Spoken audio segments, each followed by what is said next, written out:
போலாம். அனைவருக்கும் வணக்கம். இன்று வந்து திருப்பரங்குன்றம் சட்டமன்ற அலுவலகத்தை நம்மளுடைய மதுரை நாடாளுமன்ற உறுப்பினர் மாண்புமிகு அண்ணன் சு வெங்கடேசன் அவர்களும், நம்மளுடைய விருதுநகர் நாடாளுமன்ற உறுப்பினர் மாண்புமிகு அண்ணன் திரு மாணிக் தாகர் அவர்களும் 2 பேரும் சேர்ந்து இன்னைக்கு திறந்து வைக்கிறதுக்காக வந்திருந்தாங்க.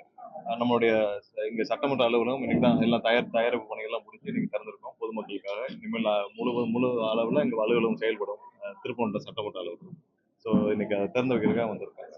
நல்லபடியாக நிகழ்ச்சி நடந்து முடிச்சு. இனிமேல் 24 மணி நேரம் இங்க வந்து ஆளுகள் இருப்பாங்க. நம்மளுடைய நிர்வாகிகள் இங்க இருந்து அனைத்து மனுக்களையும் இங்க பெற்றுக்கொண்டு அனைத்து வேலைகளும் செய்வாங்க. வேற ஏதாவது கேள்விகள் இருந்தா நான் உங்களுக்கும்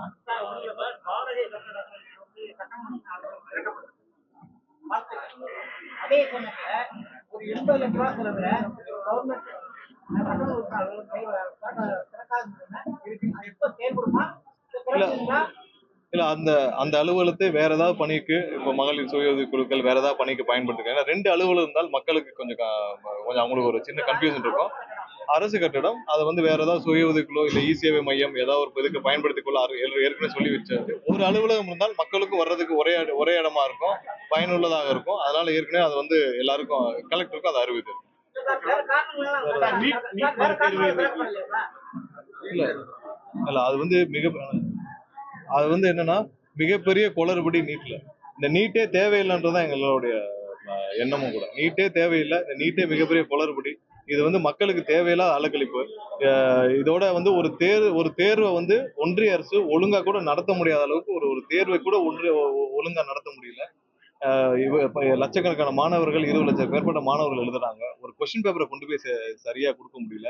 சென்டர்ஸும் கம்மியான சென்டர்ஸ் தான், பெரிய அளவுலாம் இல்லை. இதை விட பெரிய தேர்வுகள்லாம் இந்தியா முழுவதும் நடக்குது. சென்டர்ஸும் கம்மியான சென்டர்ஸ் தான். என்னன்னா இவர்களால இத்தனை வருஷம் ஆகியும் ஒரு தேர்வுல கூட மெச்சூரிட்டி இல்லை. வர்ற மாணவர்களை தான் நீங்க வளையல கழட்டு, தோட கழட்டு, துப்பட்டா கழட்டுங்கிறீங்க. நீங்க போய் கொஸ்டின் பேப்பர் கூட ஒழுங்கா போய் சேர்க்க முடியல. இதை அதை செய்ய முடியாம நீங்க வர்ற மாணவர்களையும் ஃப்ரிஸ்கிங் பண்றீங்க, கையில இது பண்றீங்க, ஒரு சின்ன கம்மல் கூட போட விட மாட்டேங்கிறீங்க. அவ்வளவு தூரம் பண்ற நீங்க கொஸ்டின் பேப்பர் கூட கொண்டு போய் சேர்க்க முடியல. அதை கூட கண்டிப்பா இது பண்ண முடியல. மற்ற மாநிலங்கள், அதாவது தென் மாநிலங்கள்லாம் நல்லா இருக்கு. அவர்கள் பாரதிய ஜனதா கட்சி இருக்கிற மாநிலங்கள்லயும் அவங்க இருக்கிற மாநிலங்கள்ல மட்டும் தான் இந்த தவறு நடக்குது. இப்போ கடந்த 2-3 வருஷங்களாவே இந்த தவறு நடந்துகிட்டே தான் இருக்கு. ஆயிரக்கணக்கான பேர் வந்து இந்த தேர்வு எதுக்கு வச்சாங்க? நல்ல மாணவர்கள், தகுதியான மாணவர்கள் உள்ள வரணும். அதுக்கான இதுவே பர்பஸே சால்வ் ஆகல. ஆயிரக்கணக்கான பேர் சும்மா வந்து இந்த மாதிரியான தவறான முறையில் உள்ள வந்துட்டு இருக்காங்க. போன வருஷம் வந்துச்சு. சுப்ரீம் கோர்ட் வேற வழி இல்லாம கடைசி நேரத்துல அப்ரூவ் பண்ணி இதை இனிமேல் தடுக்க முடியாத அளவுக்கு சுப்ரீம் கோர்ட் விட்டாங்க. திரும்ப அடுத்ததாவது திருத்துவாங்கன்னு பார்த்தா இன்னும் அதை விட கொடுமை. இப்ப 2வது தடவை எழுதுறாங்க. இப்ப போன வாரம் ஒரு மாணவர் வந்து தற்கொலை செய்து கொண்டார். இதுக்கு யாரு பொறுப்பாரு? இதுக்கு மோடி தான் பொறுப்பானோ.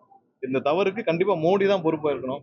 இனிமேலாவது தவறை வந்து இந்த நீட்டு தேர்வை முழுமையாக ரத்து செய்து விட்டு முன்னாடி எப்படி ப்ராசஸ் வச்சு அதே மாதிரி போலாம். மாணவர்களுக்கு 2 சுமை.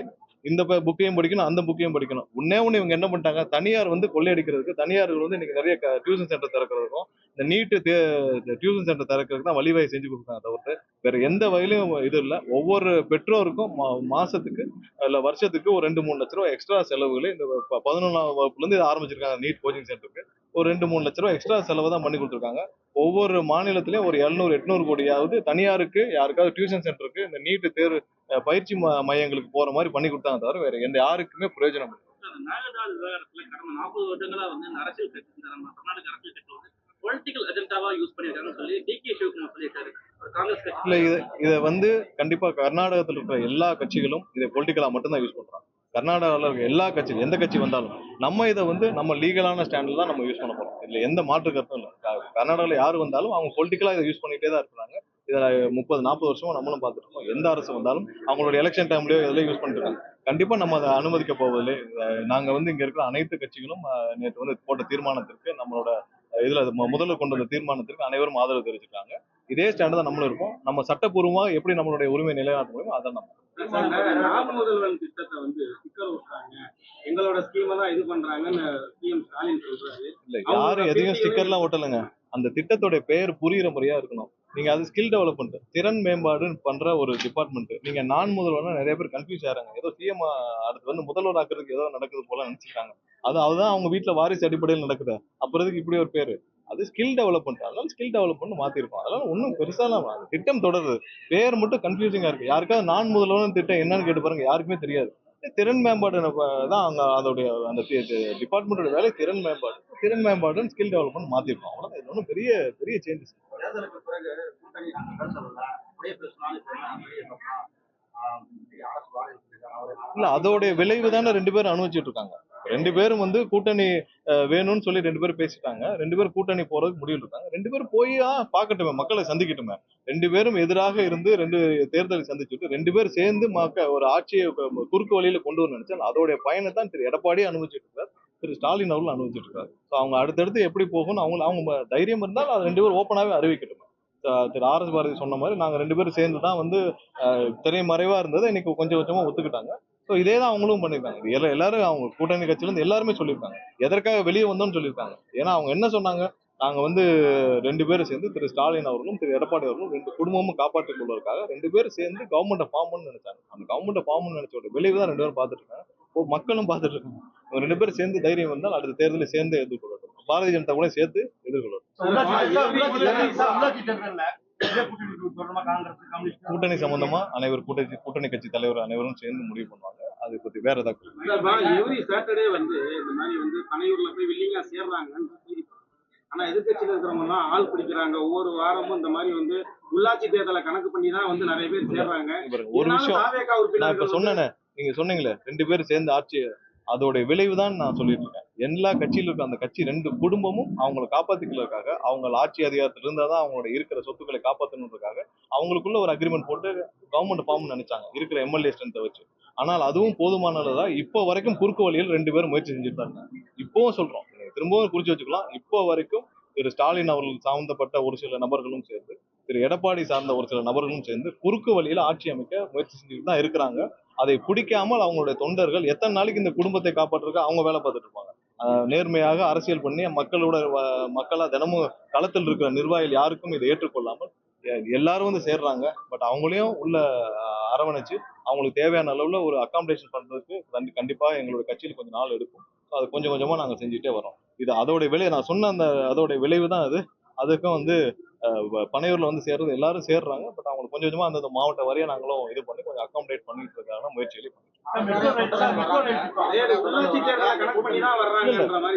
பாருங்க. தேர்தல் வந்து ஆல்ரெடி எங்களுக்கான எல்லா சப்போர்ட் இருக்கு. தேர்தல் அப்ப எப்படி எதிர்கொள்வோம்னு உங்களுக்கு தெரியும். முன்னாடி உங்களோட தலைவர் பிரச்சாரமே செய்ய விடாம பண்ணாங்க. 10 நாள் தான் பிரச்சாரமே செய்ய விட்டாங்க. அந்த இதுலயே வந்து இவ்வளவு தூரம் நாங்கள் சீட்டுகள் வாங்கிருக்கோம். ஸோ தேர்தலை எண்ணத்தில் கொண்டு எந்த வேலையும் செய்யல. இது அங்கிருந்து வர்றவங்க கண்டிப்பா எல்லாத்தையும் வெறுத்து 40-50 வருஷம் திமுகலையும் அதிமுகவில் பயணிச்சவங்க, 50 வருஷம் பயணிச்சவங்க அவங்களுடைய எம்எல்ஏ பதவியை ராஜினாமா செஞ்சுட்டு இது இனிமேல் எடப்பாடின்ற ஒரு நபர் கூட நாங்க பயணிக்க முடியாதுன்னு வெளியே வர்றாங்க. அவங்க வந்து வர்றப்போ அவங்களை அகாமடேட் பண்ணி கண்டிப்பா பண்றோம். அவங்க வந்து கண்டிப்பா எந்த உள்ளாட்சி தேர்தலையும் மனசுல வச்சு வரல. அவங்க இனிமேல் அப்படி ஒரு தலைவர்கிட்ட பயணிக்க முடியாதுன்னு சொல்லிட்டு வெளியே வராங்க. அதான் அதோட தமிழ்நாட்டு முதலீடுகள் புறாமே வந்து ஆந்திராவுக்கு சொல்றாங்க. இல்ல, 1 மாசம் தான் கவர்மெண்ட் வந்து 1 மாசம் ஆச்சு. இப்ப இதுக்கான முயற்சிகள் வந்து பல மாதங்களா நடந்திருக்கும். ஒரு முதலீடு கொண்டு வராங்கன்னா அவங்க வந்து கண்டிப்பா அதோட ஃபீசிபிள் ஸ்டடி எல்லாம் பண்ணிருப்பாங்க. பல மாசங்களுக்கு முன்னாடி ஆராய்ச்சி எல்லாம் முடிச்சு எங்க ஃபீசிபிள் இருப்பாங்க, அப்ப யாரு காரணமா இருக்கும். ஸோ 1 மாசம் 4 வாரம் தான் ஆயிருக்கு கவர்மெண்ட். அந்தந்த மினிஸ்டர் பொறுப்பேற்று கரெக்டா 4 வாரம் தான் இருக்கு. ஸோ இனிமேல் தான முயற்சிகள், நம்ம என்ன மாதிரி கொள்கைகள் கடைபிடிக்கிறோம், எல்லாத்திலையும் எப்படி நம்ம வந்து அவங்களுக்கான வசதிகள் செஞ்சு கொடுக்குறோம், என்னென்ன மாதிரியான திட்டங்கள் இங்க வேணும், என்னென்ன மாதிரியான இண்டஸ்ட்ரீஸ் வேணும். இப்போ திருப்பூர் சைட்லன்னா அதுக்கான இண்டஸ்ட்ரீஸ் என்ன வேணும், கோயம்புத்தூர் சைட்ல என்ன இண்டஸ்ட்ரி வேணும், இதெல்லாம் நம்ம திட்டமாக வகுத்து நம்ம பண்ண முடியும். இனிமேல் தான் பண்ண முடியும். ஏற்கனவே வந்தவர்கள்லாம் போனாங்கன்னா அதுக்கு முக்கிய காரணம் போன அரசு செய்த தவறுகளால் அவங்க போயிட்டாங்க. அதுக்கான ஃபீசிபிலிட்டி இல்லை, அதுக்கான அவங்க தேவையான ஒத்துழைப்பு இல்லை, சிங்கிள் விண்டோ சிஸ்டம் இல்லை. முன்னாடிலாம் போகணும்னா மாப்பிள்ளையை பார்க்கணும், பையனை பார்க்கணும், மாப்பிள்ளையோட ஃப்ரெண்ட்ஸை பார்க்கணும், பையனுடைய ஃப்ரெண்ட்ஸை பார்க்கணும். இவங்களெல்லாம் பார்த்து தான் நீங்க உள்ள கம்பெனி வரணும். அப்புறம் பாத்தீங்கன்னா 2 பேரும் சேர்ந்து இவ்வளவு எங்களுக்கு வந்து முதலீடு வேணும், இல்லை எங்களுக்கு வந்து பார்ட்னர்ஷிப் கொடுவாங்க, எங்களுக்கு ஸ்கிராப் எனக்கு கொடுவாங்க, உனக்கு நீங்க ரா மெட்டீரியல் உனக்கு கொடுவாங்க, நான் சொல்றதுல நீ இடம் வாங்கணும், நான் தான் ரியல் எஸ்டேட் வாங்கி கொடுப்பேன்னு. இப்படிதான் நடந்திருக்கு. ஏதாவது ஒரு கம்பெனி மாப்பிள்ளையும் பையனையும் பார்க்காம வந்திருக்காங்களா? இதெல்லாம் கடந்து இவ்வளவு கஷ்டப்பட்டு யாரும் உள்ள வந்து தொழில் செய்யாம வேற மாநிலத்துக்கு போனாங்க. இனிமேல் அந்த சூழ்நிலை இருக்காது. அந்த துறை அமைச்சர் சொல்லிருக்காங்க சிங்கிள் விண்டோ சிஸ்டத்துல இதெல்லாம் ஃப்ரேம் பண்ணி கொண்டு வரதுக்கு 4 ஆகும். 3 வாரம் தானே இருக்கு. 4 வாரம் இருக்கு, பொறுத்திருந்து பாருங்க.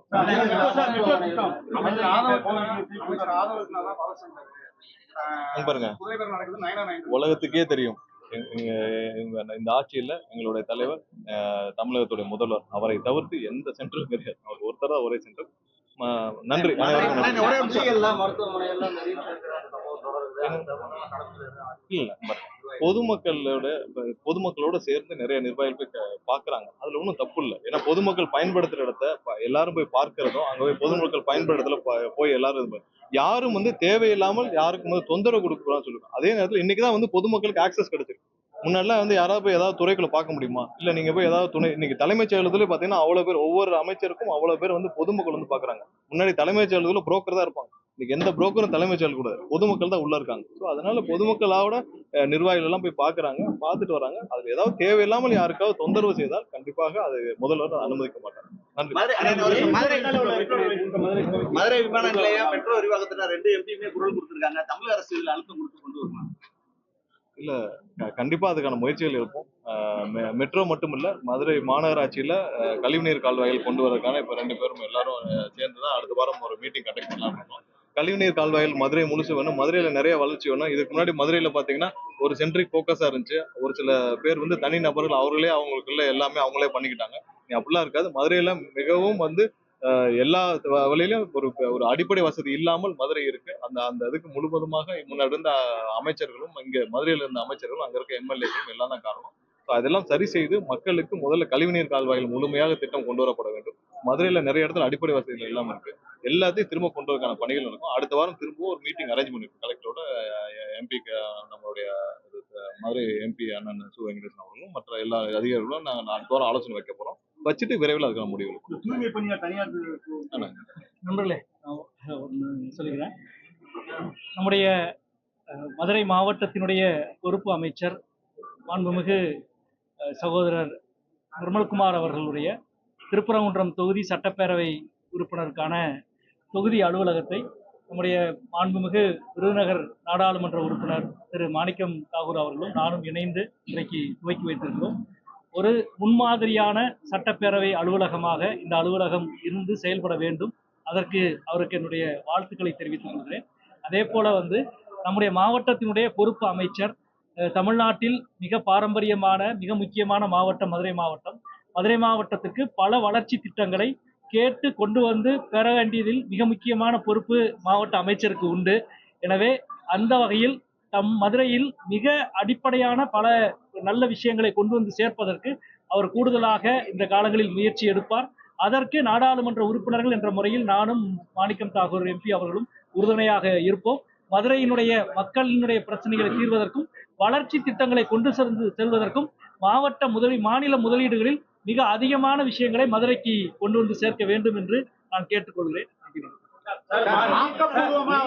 எதிராக போறாங்க எஸ்எஃப்ஐ மாணவர்களுக்கும் கைது.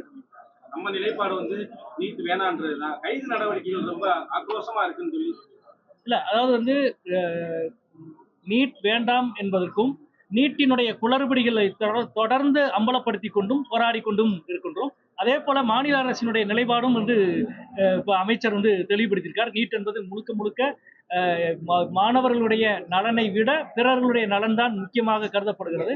மாணவர்கள் மிகப்பெரிய பாதிக்கப்படுகிறார்கள், மாநில உரிமை பாதிக்கப்படுகின்றது. இதற்கு எதிரான போராட்டங்களில் காவல்துறை ஜனநாயக ரீதியாக நடந்து கொள்ள வேண்டும் என்பதைத்தான் நம்ம ஏற்கனவே சொல்லியிருக்கோம், தொடர்ந்து சொல்லி வரோம். சார், ஆக்கப்பூர்வமா மகளிர் உரிமை தொகை கொண்டுவதற்கான முயற்சி எடுக்கணும் அப்படின்னு மத்திய அமைச்சர் சட்டமன்றத்தில் தேசிய கீதம் 2 முறை பாடுறது தேசிய கீதம் 2 முறை பாடுறது மரபு மீறல் அப்படின்லாம் கிடையாது. தேசிய கீதத்தை 20 முறை கூட பாடலாம். தேசிய கீதத்துக்கு யாரும் எதிரி கிடையாது. அது நம்முடைய தேசிய கீதம், நம்முடைய நாட்டு கீதம். ஒவ்வொரு இடத்துக்கு இப்போ நாடாளுமன்றத்தில் குடியரசுத் தலைவர் உரையில குடியரசுத் தலைவர் உரைக்கு முன்னாலும் தேசிய கீதம் பாடப்படும், குடியரசுத் தலைவர் பேசி முடிச்ச பிறகும் தேசிய கீதம் பாடப்படும். ஏறக்குறைய அதே போலதான் தமிழ்நாட்டில் இந்த முக்கியமான பிரச்சனை. ஒன்று, வந்தே மாதரம். வந்தே மாதரத்தை பாட வேண்டும் என்று உள்துறை அமைச்சகம் உத்தரவிட்டதனுடைய சுற்றறிக்கை அனுப்பிய அடிப்படையில் கவர்னர் அலுவலகத்தில் நடந்த 3 நிகழ்ச்சிகளிலும் வந்தே மாதரத்தை முதல் பாடலாக பாடினார்கள். அதில் இருக்க பிரச்சனை, வந்தே மாதரத்தை நம்முடைய நாட்டை ஒரு குறிப்பிட்ட மதத்தின் கடவுளாக சித்தரித்து 4 பேரா இருக்கு. எனவே அந்த 4 பேராவும் பாடக்கூடாது என்று அரசியல் நிர்ணய சபையில முடிவு பண்ணாங்க. அதை மீறி இப்பொழுது மோடியும் அமித்ஷாவும் சுற்றறிக்கை அனுப்பியிருக்கிறாங்க. அது இந்திய அரசியல் சாசனத்துக்கு எதிரானது, தனி மனித மத சுதந்திரத்துக்கு எதிரானது, தனி மனித உரிமைக்கு எதிரானது. வேறு மதத்தை சார்ந்தவர்களை வேறொரு மதத்தினுடைய கடவுளை வழிபாட்டு பாட சொல்லுவது என்பதற்கு அல்லது கடவுள் நம்பிக்கை அல்லாத நாத்திகர்களையும் இந்த பாடலை பாட வேண்டும் என்று சொல்வதற்கு யாருக்கும் உரிமை இல்லை. இன்னும் சொல்ல போனால் அடுத்தவர் உதடு என்ன பாடல் பாட வேண்டும் என்பதை மோடியும் அமித்ஷாவும் முடிவு செய்ய முடியாது. எனவே வந்தே மாதரத்தை பாடக்கூடாது என்பது ஏற்கனவே இருந்த நிலைப்பாடு, அது இப்பொழுது அமுல்படுத்தப்பட்டிருக்கிறது. தமிழ்தாய் வாழ்த்து முதலிலே பாடப்பட்டிருக்கிறது. 2 நல்ல விஷயங்கள். அதில் மிக முக்கியமான முடிவுகளை இந்த அரசு எடுத்தது என்பதும், தேசிய கீதம் 2 தடவை பாடுறதுல ஒரு பிரச்சனையும் யாருக்கும் கிடையாது. அது நம்முடைய பாடல், எத்தனை முறை வேண்டுமானாலும் பாடலாம். தேசிய கீதத்திற்கு எதிரானவர்கள் என்று யாரும் கிடையாது. எனவே அது மரபு மீறல் என்று சொல்வது ஏதாவது ஒரு குற்றச்சாட்டை சொல்ல வேண்டும் என்ற நோக்கத்தோடு சொல்லப்படுவதானே ஒழிய அதில் உண்மையிலே குற்றம் எதுவும் இருப்பதாக நான் நினைக்கிறேன். ராகுல் காந்தி மறுபடியும் வந்து ஸ்டாலினுக்கு அழைப்பு விடுக்கிறாரு. ராகுல் காந்தி மறுபடியும் வந்து ஸ்டாலினுக்கு அழைப்பு முதல்ல வருவோம் அழைப்புக்கு. முதல்ல ஒரு எம்எல்ஏ ஆஃபீஸ் 24 மணி நேரம் செயல்படுவதற்கான முயற்சி எடுத்து எம்எல்ஏ ஆகி ஒரு 2 மாதம் முடிகிறதுக்கு முன்னாடியே எம்எல்ஏ அலுவலகத்தை திறந்து வைக்கிற ஒரு மரபை துவங்கி இருக்கிற அமைச்சர் அவர்களுக்கு என்னுடைய வாழ்த்துக்கள். திருப்பரங்குன்றத்தில் நீண்ட நாளைக்கு அப்புறம் திருப்பரங்குன்றத்திற்கு தமிழக அமைச்சரவையில் அமைச்சர் கிடைச்சிருக்கிறதுங்கிறது என்பதும் மிக முக்கியமானது. அதே போலவே தோழர் துவே சொன்னது மாதிரி மதுரையினுடைய பொறுப்பு அமைச்சராக இருப்பதனால அவருக்கு அதிக பொறுப்பு இருக்கு. முதல்ல 2 துறைகள் இருக்கு. அதே போலவே மதுரையினுடைய வளர்ச்சியும் மிக மிக அவசியம். மதுரை மாநகரத்தினுடைய வளர்ச்சி என்பது பல வகையிலே தடைபட்டிருந்தாலும் இனிமே வர்ற காலங்களில் இந்த வருகின்ற காலங்களில் மதுரை உண்மையிலேயே மாநகரமாக வருகின்ற வாய்ப்பு மிக அதிகமாக இருக்கிறது. அதற்காக எல்லாரும் சேர்ந்து தோளோடு தோள் நிற்போம். இந்த முயற்சியில சட்டமன்ற உறுப்பினர் அலுவலகத்துல இந்த திறப்பு விழாவில் கலந்து கொள்வதில் பெருமை அடைகிறோம். வாங்க. தமிழ்நாடு அரசு எதிர்ப்பா இருக்கிறதுனால தமிழ்நாடு காங்கிரஸ் இந்த காவேரி அரசு கொடுத்த ஆதரவு வாபஸ் பெறுன்னு சொல்லிட்டு அந்த முன்னாள் முதலமைச்சர் கர்நாடக முதலமைச்சர் பொம்மை சொல்லியிருக்காரு. பார்த்துருக்கீங்க? சிரிப்புக்குரிய விஷயம். அவர் முதலமைச்சராக இருந்தவர் பொம்மைக்கு இப்படி ஒரு திங்கி வந்திருக்கீங்கிறது எனக்கு புரியல. பாஜகவினுடைய சட்டமன்ற உறுப்பினரும் அந்த தீர்மானம் போட உள்ள இருந்தாரு. அவரை அவர் நடவடிக்கை எடுத்துட போறாரு. பொம்மை முதல்ல பாஜக எம்எல்ஏ மேல நடவடிக்கை எடுக்கட்டும், அதுக்கப்புறம் இந்த காமெடியெல்லாம் மற்ற காங்கிரஸை பொறுத்த மட்டும் மிக தெளிவாக இருக்குது. தமிழ்நாடு காங்கிரஸ் மேகதாது விஷயத்துல செங்கலை கூட எடுத்து வைக்க மாட்டோம், வைக்க விடக்கூடாது. மோடி அதற்காக எந்த துரோகத்தையும் தமிழ்நாட்டுக்கு செஞ்சிடக்கூடாது. கர்நாடகாவுக்கு ஆதரவு செய்வதற்காக தமிழ்நாட்டுக்கு மேல் மோடிக்கு எப்பவுமே கோபம் இருக்கு. அந்த கோபத்தை அவர் வெளிப்படுத்தக்கூடாது அப்படிங்கிறத தமிழ்நாட்டுடைய அனைத்து கட்சிகளும் சேர்ந்து தீர்மானம் போட்டிருக்கு. இந்த தீர்மானத்தை பொறுத்த மட்டும் அரசு யாருக்கு கொண்டு போய் சேர்க்கணுமோ கொண்டு போய் சேர்ப்பாங்கன்னு நினைக்கிறேன். எந்த ஒரு விதத்திலும் தாவேகா காங்கிரஸ் உறவு என்பது நீண்ட நாள் உறவு. இந்த உறவை பொறுத்த மட்டும் இது ஒரு மியூச்சுவல் ரெஸ்பெக்டோட உள்ள ஒரு உறவு. அதனால இந்த உறவு ஒரு சின்ன விஷயத்துக்காக இப்படிப்பட்ட பாஜக காரர்களுடைய ஆசையெல்லாம் நிறைவேற்றுற அளவுக்கு காங்கிரஸ்காரர்களுக்கு தான் அந்த நிலைமைக்கு நாங்க வரல. அதனால பாஜக காரர்களுடைய ஆசை நிறைவேறாது. இந்தியா கூட்டணி என்பது என்ன? எம்பி இருக்கிற கட்சி எல்லாம் இந்தியா கூட்டணியில் இருக்கும். எம்பி ஆன உடனே அவங்களுக்கு அனுப்பி வரும். எம்பி வந்த உடனே இந்தியா கூட்டணிங்கிறது எதுக்காக அமைக்கப்பட்டுச்சு? யார் எந்தெந்த கட்சிக்கெல்லாம் எம்பி இருக்கோ அவங்க எல்லாம் நீங்க எல்லாம் வாங்க, எல்லாரும் ஒன்னா உட்காந்து பேசுவோம், மோடி அரசுக்கு எதிர்பார்ப்போம் அப்படின்னு சொல்லுவோம். எப்ப எம்பி வருதோ அப்ப கூப்பிடுவோம். காங்கிரஸும் மார்க்சிஸ்ட் கம்யூனிஸ்டும் கேரளால அடிச்சுக்கிடுவோம். பட் என்னன்னா அங்கே டெல்லியில ஒன்னாத்தானே இருக்கோம். என்னன்னா மோடி RSS எதிர்ப்பான ஒரு கொள்கை கொண்ட எல்லா கட்சியும் அங்க மொத்தமா இருந்துதான் நாங்க இந்த மக்கள் விரோத அரசாங்கத்தை எதிர்த்து சார் மகளிர் 2000 ரூபாய் வழங்குவதற்கு ஆக்கப்பூர்வமான நடவடிக்கை எடுக்கணும்னு சொல்லி எல்முருகன் மத்திய அமைச்சர் சொல்லியிருக்காரு. காவிரி விஷயத்துல புதிய நடைமுறை வேணும்னு சொல்லி நீங்க சட்டமன்றத்தில் நிறைவேற்றிருக்கீங்க. தமிழகத்துக்கு பாதிப்பு ஏற்படுத்துங்க. அதனால அந்த வரியை நீக்கணும் சொல்லி அனுமதி இல்ல, அது குறித்து இப்ப தீர்மானம் நிறைவேற்றப்பட்டிருக்கு. அடுத்த கட்டமாக முதல்ல எல்லாம் ஆலோசிச்சுட்டு என்னன்னு சொல்லிட்டு சரியா